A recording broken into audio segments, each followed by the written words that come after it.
அன்னைக்கு நைட் மணி 1 மணி இருக்கும்.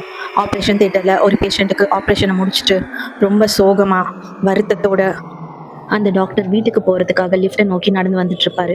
டைம் போனது கூட தெரியாம எவ்வளோ நேரமா ஆப்ரேஷன் தியேட்டர்ல அந்த பேஷண்ட்டோட உயிரை காப்பாற்ற போராடியும் கூட கடைசி வரைக்கும் அந்த பேஷண்ட்டோட உயிரை இவரால் காப்பாற்ற முடியாம போனதுக்கு ரொம்ப வருத்தப்பட்டு குற்ற உணர்ச்சியில நடந்து வந்துட்டு இருப்பாரு.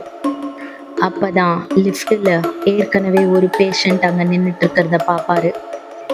டாக்டரும் இப்போ அந்த லிஃப்ட்டுக்குள்ளே போய் அந்த பேஷண்ட் பக்கத்தில் நிற்பாரு. 2 பேரும் கிரவுண்ட் ஃப்ளோருக்கு போகணுன்றதுனால டாக்டர் கிரவுண்ட் ஃப்ளோர் பட்டனை ப்ரெஸ் பண்ண போவார். அப்போதான் அங்கே யாரோ தூரத்துலேருந்து கதவு தட்டுற சவுண்டு கேட்கும்.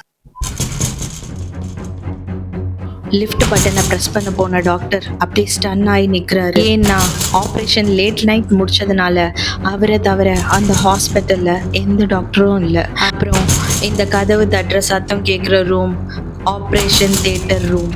அந்த ஆப்ரேஷன் தியேட்டர் ரூம்லேருந்து டாக்டர் தான் கடைசி ஆளாக வெளியே வந்தார். டாக்டருக்கு ஒன்றுமே புரியல. திடீர்னு கதவு தானாக திறக்க ஆரம்பிச்சது.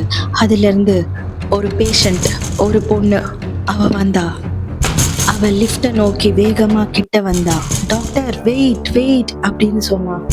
டாக்டரும் லிஃப்ட் பட்டனை ப்ரெஸ் பண்ணாம அப்படியே ஸ்டன்னாக நின்னாரு. அப்பதான் டாக்டர் அந்த பொண்ணோட கையில இருக்க ரெட் பேண்டையும் அவ முகத்தையும் நிமிர்ந்து பார்த்து ஷாக் ஆகி உறைஞ்சு போயிட்டாரு. உடனே டாக்டர் கிரவுண்ட் ஃப்ளோர் பட்டனை லிஃப்ட்ல வேக வேகமா ப்ரெஸ் பண்ணாரு. உடனே இதை கவனிச்ச பக்கத்துல இருக்க பொண்ணு, டாக்டர் நீங்க ஏன் இந்த பொண்ணு கிட்ட இவ்வளவு ரூடா நடந்துக்கிறீங்க, ஏன் அந்த லிஃப்ட்டை க்ளோஸ் பண்ணீங்க, அந்த பொண்ணை உள்ள வரவிடாம அப்படின்னு கேட்டா. அதுக்கு உடனே டாக்டர், அந்த பொண்ணு யார் தெரியுமா, இப்ப கொஞ்ச நேரத்துக்கு முன்னாடி நான் அந்த பொண்ணுக்கு தான் ஆப்ரேஷன் பண்ணேன். அந்த பொண்ணை எவ்வளோ போராடியும் என்னால காப்பாற்ற முடியல. அந்த பொண்ணு செத்து 10 நிமிஷம் ஆகுது. அது மட்டும் இல்லாம எங்க ஹாஸ்பிட்டலுக்குன்னு ஒரு வழக்கம் இருக்கு. அது என்னன்னா, யாரெல்லாம் இறந்து போயிருக்காங்களோ அவங்க கையிலலாம் நாங்கள் ரெட் கலரில் ஒரு பேண்ட் கட்டுவோம். யாரெல்லாம் இந்த ஹாஸ்பிட்டலில் அட்மிட் ஆகி நல்லா இருக்காங்களோ அவங்க கையிலலாம் நாங்கள் க்ரீன் கலர் பேண்ட் கட்டுவோம். அந்த பொண்ணோட கையில் நான் ரெட் கலர் பேண்டை பார்த்தேன் அப்படின்னு அந்த டாக்டர் சொல்லி முடிக்கிறதுக்குள்ள இப்படி சொல்கிறத கேட்டுட்டு இருந்த அந்த பொண்ணு தன்னோட கையை காட்டி, இந்த மாதிரி ரெட் பேண்டா, கொஞ்சம் பார்த்து சொல்லுங்க.